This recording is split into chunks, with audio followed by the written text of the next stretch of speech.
예, 오클라호마주 하원에서 지금 미국 내에서 가장 강력한 낙태 금지법이 통과가 됐다라는 소식이 들어와 있습니다. 이 화면에 보시면은 이렇게 의사당 안에 사람들이 막 웅성웅성대는 그런 모습들 보이고 있죠. 낙태 옹호론자들이 반대 피켓 들고 반대 시위하는 모습인데요.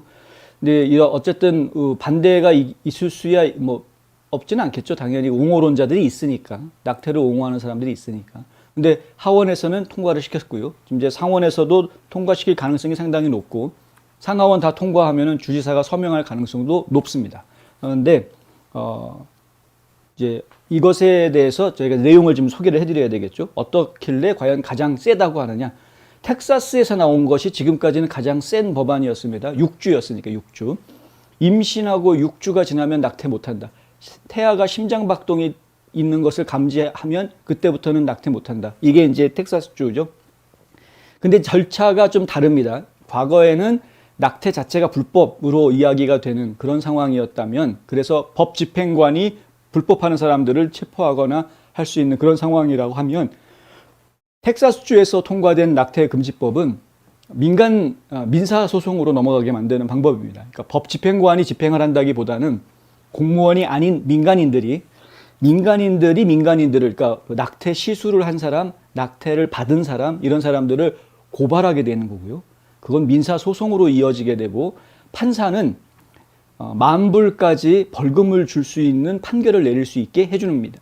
그것이 이제 법안의 내용입니다. 텍사스주가 $10,000까지 벌금을 부과할 수 있게 해주기 때문에 신고한 사람 입장에서는 금전적인 배상을 받을 수도 있겠죠. 이 낙태를 도와준 사람까지도 처벌할 수 있는 게 아니라 소송을 걸 수 있게 되어 있습니다. 그러니까 만약에 우버 택시를 불러서 우버 택시를 타고 갔다, 낙태 받으러. 그거를 주변 사람들이 알았다. 그러면 그 우버 택시 기사도 소송 대상이 된다. 뭐 이런 얘기가 지금 나왔습니다. 그것 때문에 이거 너무 불합리한 거 아니냐, 뭐 이런 지적이 있었던 것도 제가 기억을 하는데, 어쨌든 민간인이 민간인의 불법 행위에 대해서 민사소송을 제기할 수 있게끔 해주는 방식으로 낙태를 막겠다라는 이 법안은 정부가 낙태를 직접 막는 거하고는 좀 다른 방식이어서 연방 대법원에서도 금지하지 못하는 그런 상태가 됐습니다. 그 이후에 여러 주에서 이와 비슷한 법안들이 만들어지고 있는데요. 두 가지 갈래로 갈라지고 있습니다. 6주가 아니라 15주로 하자라는, 임신 15주. 왜냐하면 임신 6주면은 내가 임신했는지 안 했는지도 산모가 미처 알기 전일 수 있다. 그래서 임신 15주까지는 허용을 해주자, 이런 이야기들이 나오고 있고요. 그리고 이제 텍사스주 같은 경우에는 산모의 목숨이 위험한 거 아니면 뭐 강간을 당해서 임신이 된 거든 근친상간을 통해서 임신이 된 거든 무조건 다 낙태 금지가 되는데, 근데 지금 어떤 주에서는 강간이나 뭐 근친상간이라든가 이런 부분에 대해서는 낙태를 이후에도 낙태를 허용해 줄 수 있는 이런 그 좀 융통성 있는 내용들이 들어가는 주들도 나오고 있고요.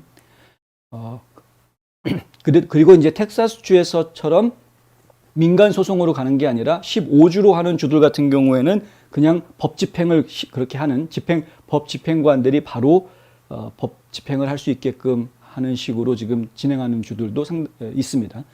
네, 연방 대법원이 이제 6월 달이 되면은 이 낙태 금지에 대한 부분, 특히 이제 임신하고 나서 몇 주 정도까지 낙태를 허용해 줄 것인가 하는 그 기준선을 종전에는 24주로 이야기해 왔는데, 이것을 지금 15주나 16주 정도로 땡기는 부분을 지금 검토하고 있는 상황입니다. 그래서 그것이 검토되는 결과가 6월쯤 나올 것으로 이야기가 되고 있는데, 그러니까 그러한 연방 대법원의 이러한 그 심리를 앞두고, 그리고 지금 각 주별로 나름대로 낙태를 좀 더 어렵게 만들기 위한 진행들이 진행되고 있는 거죠.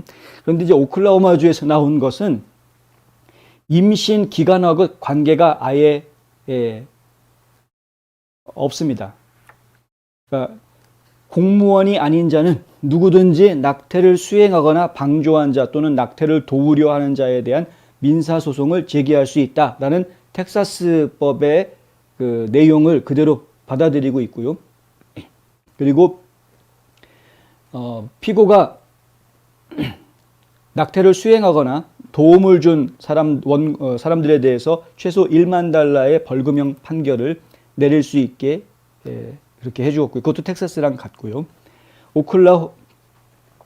오클라호마에서는 산모의 생명과 관련되지 않은 한은 무조건 낙태할 수 없다로 지금 이렇게 이야기가 정해집니다. 6주가 아니라 뭐 임신 기간하고 상관없이 산모의 생명과 관련된 낙태하지 않으면 산모가 위험하다 이런 상황이 아니면 낙태할 수 없다라고 딱 규정을 해버립니다. 그래서 지금 전국에서 가장 센 법안이 나왔다라는 이야기가 나온 것이고요. 미국 시민자유연대는 이 법안을 비난하는 트윗을 냈습니다. 오클라호마인들이 자신의 육체와 미래를 통제하는 그들의 능력의 어두운 순간이다. 이건 본인이 선택할 수 있는 본인의 통제권, 자신의 몸은 자신이 통제해야 한다. 선택한 내 몸에 대한 건 내가 선택할 수 있다라는 본인의 헌법적인 선택 권한을 스스로 포기하는 거나 마찬가지가 돼버린다. 그거를 왜 정부에서 만드는 법에 따라서 움직이게끔 남들 손에 맡기느냐, 이제 이런 성명을 내놓은 것이고요. 뉴욕타임즈의 여론조사 담당자인 로렌 켈리는 텍사스가 낙태 규제를 통과시킨 이후에 오클라호마에서 낙태를 원하는 여성이 늘어나고 있다라는 보도를 합니다. 텍사스주에서 낙태를 못하게 하니까 낙태를 원하는 여성들이 타주로 가가지고 원정 낙태를 하는 이런 상황들이 지금 나타난다라는 보도들이 나오고 있는 것이죠. 그런데 저희가 그런 보도들을 여러 차례 보았는데요. 실제로 원정 낙태를 가가지고 했다라는 보도는 거의 없습니다. 제가 찾아본 중에는. 대부분의 보도 내용들이 뭐냐 하면은 이러면은 나도 원정 가서 하고 싶다. 하겠다가 아니라 해야 되겠다. 뭐 이런 식의 말들입니다. 아직까지 상황이 벌어진 사람들이 없는 거죠. 낙태 때문에 이사를 가겠다라는 사람도 없습니다. 근데 그 언론들이 아주 교묘하게 여기서 못하게 한다면 타주에 가서 할 수 있는 거 아니냐라고 이야기를 하면 그걸 가지고 타주에 가서 하겠다라는 사람들이 있다. 이런 식으로 이제 보도를 내놓는 아다르고 어다른 내용을 가지고 아주 교묘하게 이용해 먹고 있는 걸 저희가 보고 있고요.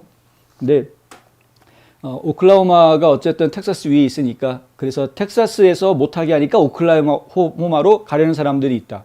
그럼 오클라호마로 원정 낙태 가려는 사람들을 오클라호마도 인정할 수 없기 때문에 더 센 법을 지금 통과를 시키겠다 오클라호마가 뭐 이렇게 돼버리는. 지금 이지킴님 캘리포니아로 원정 낙태 오세요라고 뉴섬 캘리포니아 홍보 중이에요 지금. 참나. 뉴섬 주지사가 그런 홍보를 하고 있습니까? 캘리포니아는 낙태가 자유로우니까 참 자유로워서 좋겠다 젠장. 네. 야 지금 자유를 갖다 댈 게 없어가지고 그런 데다가 자유를 갖다 댑니까? 그러니까 이제 낙태할 자유를 원하는 사람들은 캘리포니아로 가라. 이게 참 슬픈 이야기입니다. 어쨌든 지금 오클라호마에서 그런 법이 통과가 되고 있는 중이다. 완전히 입법이 되면 다시 한번 소식에 대해서 전해드리도록 하겠습니다.